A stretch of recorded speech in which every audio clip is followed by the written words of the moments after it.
You and I have been rewatching the entire run of Batman Beyond. Yeah, I forgot how much I love this show. It's a great show. Mm-hmm. And beside the compelling characters and the storylines, the show also gives the new Batman a whole new set of rogues to fight. A lot of good bad guys. Yeah. But I think my favorite is Inque. Yeah, she's my favorite too. Mm-hmm. And in an homophonous coinky-dink, we'll be inking ink with Blink, the blackest ink, to see if I can sink our regular ink. Homophonous coinky-dink? Yeah, just go with it. What's a homophonous coinky-dink? I'm going to ink Batman McGinnis with Dr. P.H. Martin's Black Star ink. The stuff you usually use. Yeah, and I'm going to ink with Stuart Semple's Blink. Yeah. Billed as one of the blackest and most matte inks. And this is the first time we're testing that. Yeah, so while Ink and Batman are battling it out here, so will their respective inks. I'm genuinely interested in seeing how this turns out. Me too. This will be fun. I'm not going to torture everybody with a step-by-step on this Batman. Okay. I'm just going to lay down this Dr. Martin's Black Star, and in the meantime, top 5 Batman Beyond villains, go. Oh, top favorites or Top most 5. dangerous? Just top 5, just go. Okay, Inque, obviously. Obviously. Spellbinder. Yes. Great design. Great design, a solid bad guy, but a terrible guidance counselor. Curare. A terrifying assassin. Yes. She had a sword with an edge no thicker than 1 molecule. Right? Is that even possible? A molecule? I'm not sure. Wow. Okay, where am I? 3? Yeah, 3. Blight. Oh, yeah. He was scary. Mm-hmm. Radioactive skeleton man. Yeah, Blight is awful not only because he's a nuclear-powered skeleton, but he's also a greedy, corrupt businessman. Right. And I honestly don't know which is worse, but I really didn't like that guy. I don't know. Some of the legacy villains like Mr. Freeze. Oh, yeah. He was great. He was amazing. Yeah. But I like Shriek. You know who I thought was a really terrifying villain? Who? Tony. That guy, he was trapped in the earth and his corpse was feeding off of the nuclear waste. Oh, God. And he could move the earth to form like an army of mudmen. That guy. Right? That Scary. reveal. Yeah. What was his name? Honestly, I think they called him Tony. No, that's not. His villain name was Tony.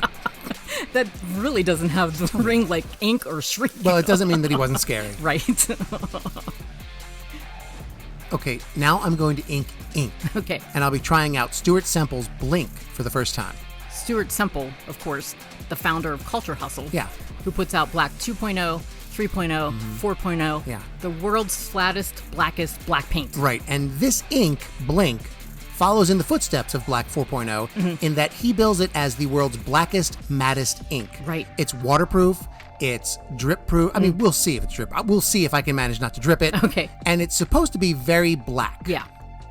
I want to put it up against my usual ink, Dr. Martin's Black Star, because I have noted in the past that while the Black Star is very black, and I like it, if I'm not extremely careful, I can get a sheen on the surface when the light hits it just the right way. And look, I really feel I should mention this once again. I am not the world's greatest inker.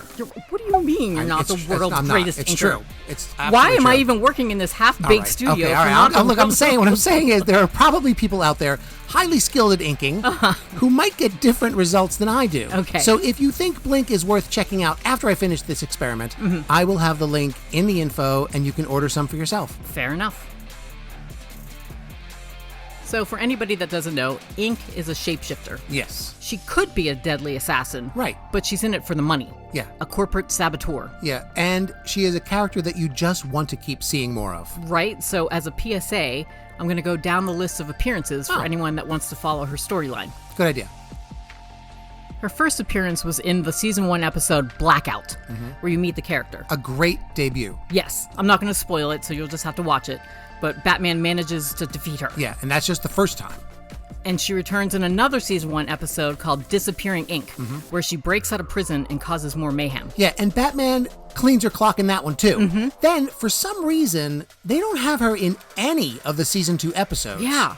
And you start to think, maybe she perished at the end of Disappearing Inc. because the ending's kind of unclear. Right.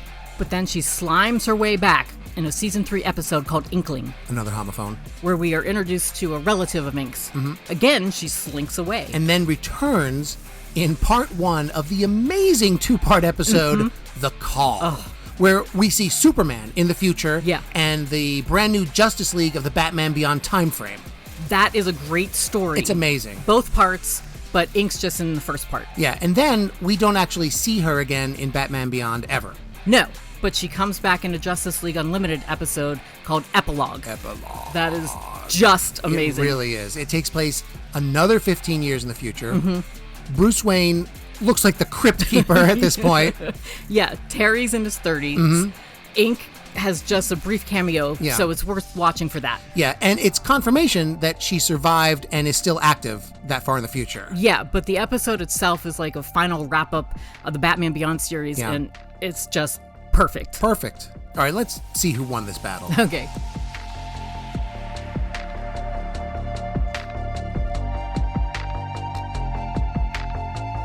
At first glance, with the lighting top down, it looks fine. Yeah. Both inks look fine. Yeah, and I would even say that the DrMartins may look just a little blacker. Right.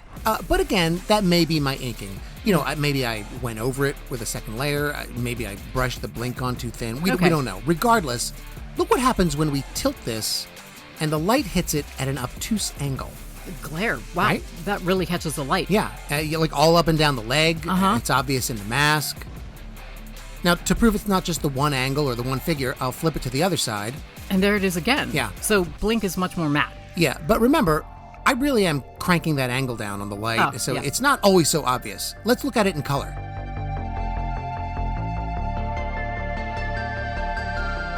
Oh, that looks nice. Yeah. I like the green. Yeah, and for some of our Patreons this month, we'll be posting a video on the coloring process, the color mixing, that kind of thing.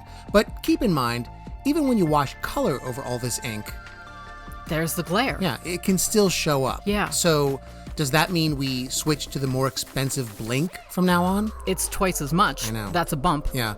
Or maybe we experiment with a matte finish spray on pieces like this. Yeah. I'm not sure, but I'm glad we did the experiment. Oh, me too. It really gives me something to think about. Ink. Think about ink. Yeah.